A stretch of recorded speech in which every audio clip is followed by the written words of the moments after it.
So, buong araw, guys, pag-scroll ko sa social media ay mostly positive yung pong reaksyon ng mga fans sa balita na si Coach Tim Cone na yung mag-handle ng Gilas national team natin. Okay? So, para sa akin guys, pwede naman tayong sumugal sa foreign coach. Marami namang foreign coach na magagaling dyan. Pero pagdating kasi kay Coach Tim Cone, medyo sigurado na tayo. We know what we are getting. Alam natin kung ano yung makukuha natin pagdating kay Coach Tim Cone. Hindi yung sa mga iba na susugal pa tayo. At least dito, sigurado tayo, he is in his prime years of coaching. Kumbaga, ang daming experience na pinagdaanan, championship experience na pinagdaanan ni Coach Tim Cone. And napatunayan niya nung Asian Games. Kaya very good choice talaga itong si Coach Tim Cone. He is the best that we could possibly have right now. Okay? Na pinaka sure na we could get right now.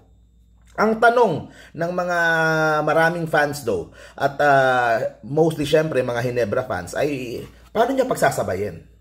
Malaking issue. Naging issue yan kay Coach Chot Reyes, di ba? Kasi he was also coached talk and text. May mga pagkakataon na parang mas napaprioritize yung PBA kesa doon sa national team. So what can Coach Tim Cone do para mabalanse niya ng maayos itong Ginebra at itong Gilas? Okay? So, sa akin, it comes down doon sa 4-year program na gustong mangyari ng SBP. At ibig sabihin, yung bubuin na team ngayon, this year, yan na ang ilalaban natin sa 2028 Olympics. Hopefully makapasok tayo. Yun ang goal. Makapasok tayo sa Olympics sa 2028. So, isang team na lang.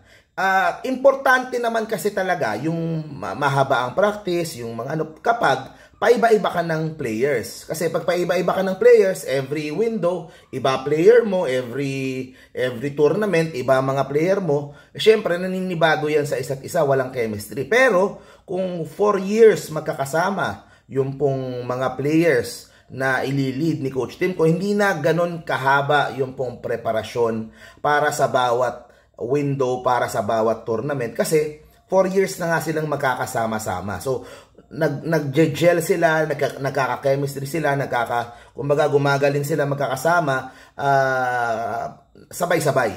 Every tournament, every ano. Kasi like this year, 3 window naman yung lalabanan natin, di ba? So,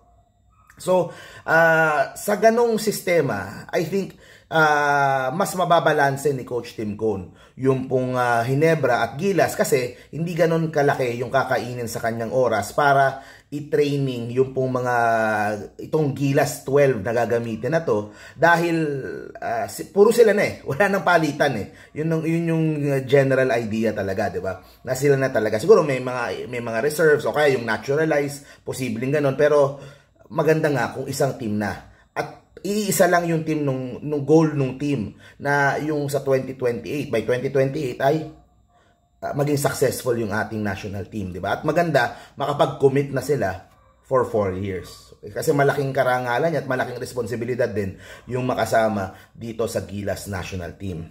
So, yun yung isang point na kapag isang team na lang. Pag itong team ni Coach Tim Cone, okay?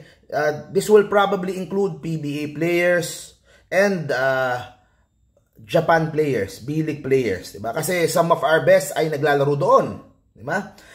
So dilemma din 'yan. So ano ibig sabihin kung kukuha si Coach Tim Cone ng mga players from the B-League na hindi naman puro PBA lahat? Ibig sabihin, itong team na bubuin malamang ay puro FIBA sanctioned events lalaban. Okay? Doon mag-focus. Para merong focus, kumbaga, alam na natin yung window, yung kung sino kung kailan uuwi, kung kailan magpa-practice, kung kailan. So mas advanced mo malalatag lahat yung 4 years na yan. Kasi kung puro FIBA sanctioned events yung lalaroin. Ang ibig sabihin, ang hindi kasama dyan ay yung Southeast Asian Games at yung Asian Games na matagal pa naman yung Asian Games. ano pa, that's 4 years pa. Tama ba? 4 years pa. O basta matagal pa yung Asian Games, yung next na Asian Games. So, ang mas concern is yung SEA Games next year. Actually, matagal pa din yung SEA Games next year. December next year, 2025 yung SEA Games. So, yun na lang yung kailangang buuin ng SBP na gumawa ng team para sa Southeast Asian Games. At alam naman natin na tayo ang number 1 sa ASEAN. Kumbaga, wala nang question doon, wala nang ano doon. So, kumbaga, at least alam na natin na itong kala Coach Tim Cone, malamang December next year sa Thailand, yung Southeast Asian Games, hindi pwede yung PBA, hindi pwede yung mga Japan B-League. Bubuo tayo ng separate na team para ilaban dyan sa SEA Games sa December next year.